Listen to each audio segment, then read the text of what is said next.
In a world where talent often gets drowned in noise, there are rare voices that don't just ride the beat, they fight with it. One of those voices belongs to a young Filipino artist who didn't wait for permission to speak up. He just did. Loud, bold, unapologetic. Enter Shanti Dope. You know the name. You've heard the verses. But do you know the war he had to wage just to be heard? Shanti Dope, born Sean Patrick Ramos, didn't grow up with a silver mic in his hand. He wasn't groomed for the spotlight. He came from the grind, the kind of environment where dreams are often replaced by survival instincts. He was just a kid from the streets of Quezon City with a notebook, a beat in his head, and a fire in his chest.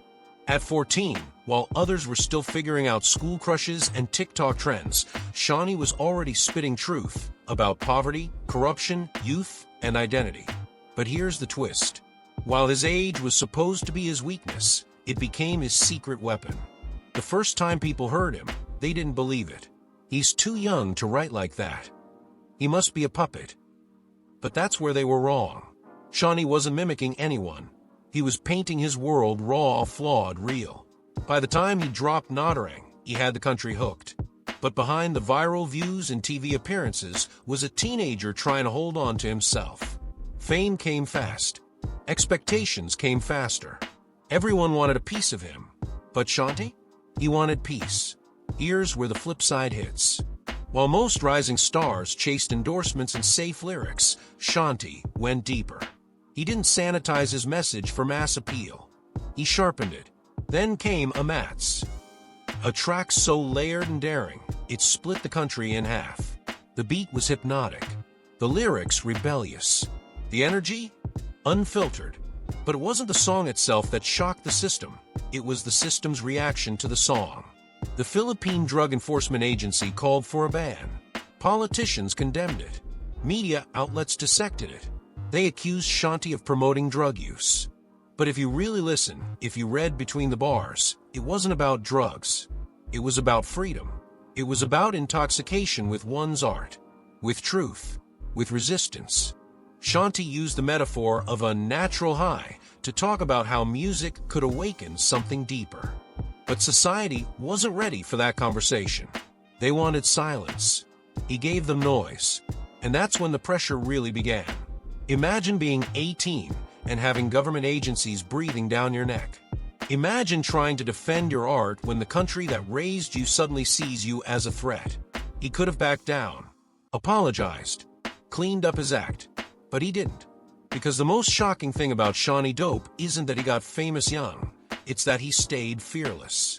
He released more music, bolder, sharper, wiser. He didn't feed the controversy. He dissected it. He took the hate and transformed it into heat. His verses became shields, not just for himself, but for every Filipino youth who felt misjudged, misunderstood, mislabeled. You see, Shanti wasn't just rapping for attention. He was rapping for recognition, for truth, for the kids who get stereotyped because of their slang, their clothes, their neighborhoods. He was telling them, your voice matters. Your pain matters. Speak. And here's the real flip side. Behind the rebel image is a poet. Behind the hoodie is a thinker. Behind the controversy is a creator trying to make sense of a world that often doesn't. Shanti Dope grew up fast. Not by choice, but by necessity. And as he matured, so did his music. He started talking about the emotional toll of fame, about betrayal, about depression. His songs weren't just soundtracks, they were survival codes. He stopped trying to be palatable. He chose to be powerful. And the industry? They had no choice but to adjust. Now, major brands partner with him. Big names respect him. He's one of the few artists who didn't bend to the system, but made the system bend around him. But the real triumph isn't in the record deals or YouTube views. It's in how he used his platform. Shanti began collaborating with mental health advocates. He started showing up for causes that mattered. He stayed visible, not for clout, but for purpose. He proved that you don't have to sell out to sell records. You don't have to be silent to be successful. You just have to be real. Today, Shanti Dope isn't just an artist. He's a movement. A reminder that age doesn't define depth. That fame doesn't have to dilute truth. That hip-hop isn't just about rhymes, it's about resistance. And he's still evolving, still dropping verses that hit like punches, still challenging norms, still refusing to be boxed in. Because for Shanti, every beat is a battlefield, every lyric is a rebellion, and every performance is proof that you can rise without compromise. So what's the lesson here? It's that the most powerful stories often come from the youngest voices. That art can disrupt, disturb, and still heal.